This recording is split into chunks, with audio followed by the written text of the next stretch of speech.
Hi guys, let us talk about discharge tubes. You may have seen some around your neighborhood or even in your homes or schools. Check this out. I guess they look familiar now. We call them fluorescent lamps or light bulbs.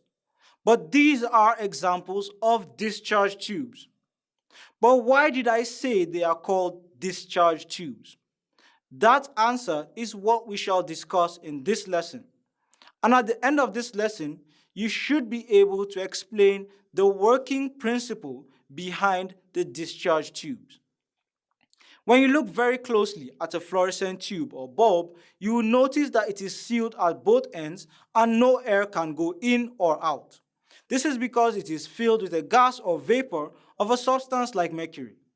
Discharge tubes are also known as gas-filled tubes because they operate by passing an electric current through a gas.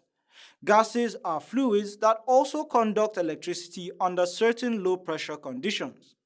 Assuming we have a tube that is sealed at both ends and is connected to an electric source at both ends by two electrodes. The electrode connected to the negative terminal is called the cathode, and the electrode connected to the positive terminal is called the anode. If this tube is filled with a gas at very low pressure and a very high current is supplied to the electrodes, it will cause a very large potential difference across the electrodes.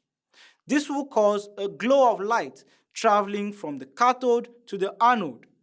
This glow implies the gas is conducting electricity. Let us take a closer look at what happens inside the tube. When a high current is applied, the cathode begins to emit electrons through the process of thermionic emission. These electrons travel through the tube and collide with the atoms of the gas.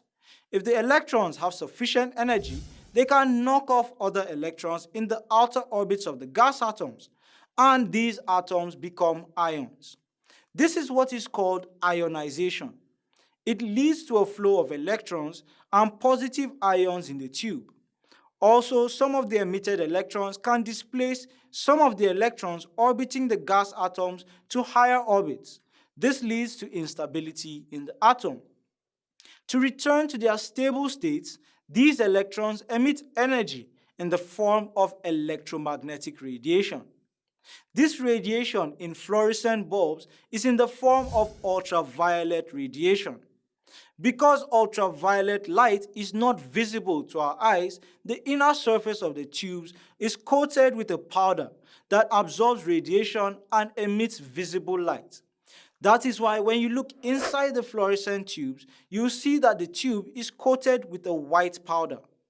Such powders are made from substances that emit light when they absorb electromagnetic radiation. This is what is called fluorescence. So now you know how discharge tubes operate. Other examples of discharge tubes are some of the yellow street lights we see in our roads, neon display lights, and some of the lights used in stadiums. Stay enlightened.